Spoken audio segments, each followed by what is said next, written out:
Imran, thank you so much for speaking with Sky News. You've talked about a revolution afoot. What would it take to deliver that, in your view? Two things. One, free and fair elections. We want people of Pakistan to decide who governs them. We don't want a bunch of crooks imposed on us by buying loyalties of about 20 of our members of parliament and spending about $20-30 million and toppling our government. And known crooks, 60% of cabinet is on bail. So we want rights, we want the powerful to be brought under the law. At the moment, there are two laws in Pakistan, one for the poor, which don't have access to justice, and the powerful are above law. How far are you willing to go to deliver change? Well, it's not politics for me, it's a mission. Someone like me who the Almighty blessed me with everything. I never had to go to politics, and I never would choose politics as a career, but it was a mission that we want this country to have justice and law, the rule of law. And my contention is that prosperity comes after rule of law. First, you have to establish the rule of law. My contention is that most of the developing world is poor because they don't have rule of law. The government are concerned about violence. They've talked about credible terrorist threats. Are you worried about that? The only terrorist threat for us is the government and their handlers. We have why would anyone want to, with families, children, women, if you see the people who are with us, why would anyone want to target them? So it is just the government which is petrified. The government is petrified of the people.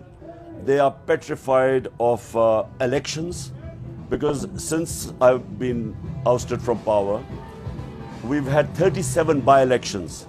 We have won 29, despite the government be supported by the establishment, the powerful establishment. You rarely ever win against them. The election commission is totally biased.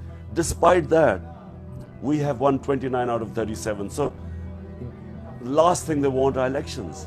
And what the country wants are elections, because right now the political uncertainty is destroying our economy, because the political uncertainty has led to economic uncertainty.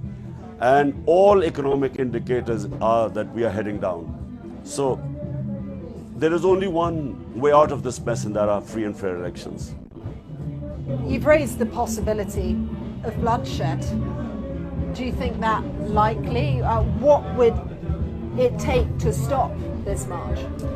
There is absolutely no reason why there should be bloodshed, because it is my right, constitutional right, to protest peacefully. I'm confident that, and I've been on the road for 6 months now. What I've seen, I'm confident that I will be able to direct it through elections. I will be able to direct this through elections and bring about a change. But, the other possibility is, you would not want it to go the other way. Your critics call you corrupt. They say you are in part responsible for some of the economic woes of this country. Is there anything that you would do differently this time? Well, firstly, we inherited a bankrupt country.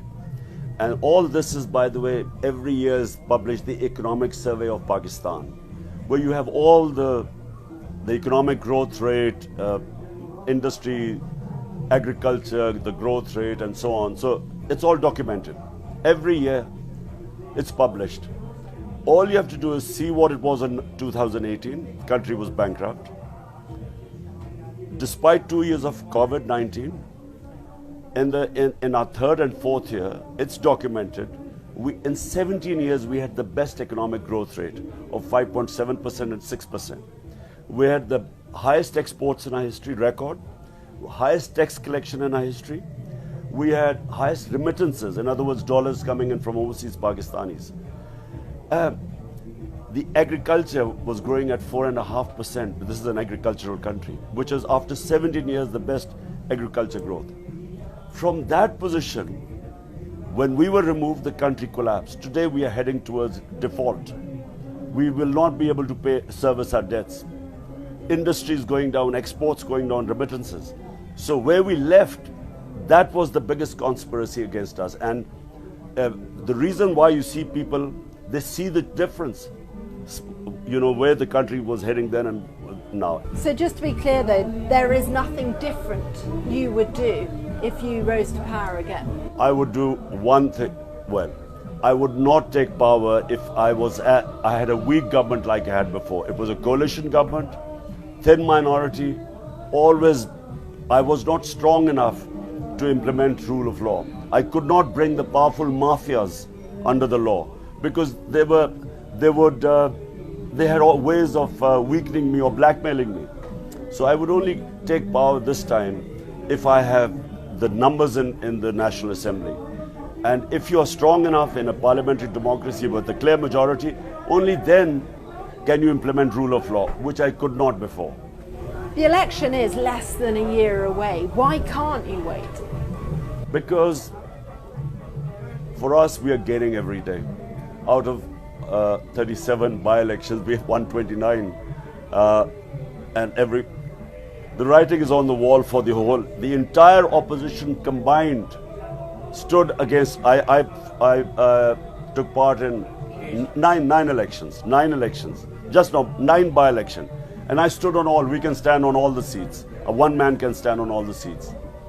Out of 9, the entire 13 parties stood on one side, with the establishment backing them, the powerful establishment. And I won out of 9, 8 of them. We have won 29 out of 37 by-elections. So it suits us because the government is going down by the day, which is why they don't want to hold elections. But the country is going down. We are heading towards bankruptcy, towards default. So for the sake of the country, the only way out is for the economy to recover is to have political stability. That will only come through elections. When there's a stable government, then only can the economy recover. Do you think, given that you're confident the elections will come early, do you think you'll be back in power next year? I feel that if they're free and fair elections, if you see any polls in Pakistan, you will see that my party is way ahead of all the other parties put together. So yes, I feel if they're free and fair elections, we'll win. But then, you never, as a sports person, I know that until the match is over, you're never sure.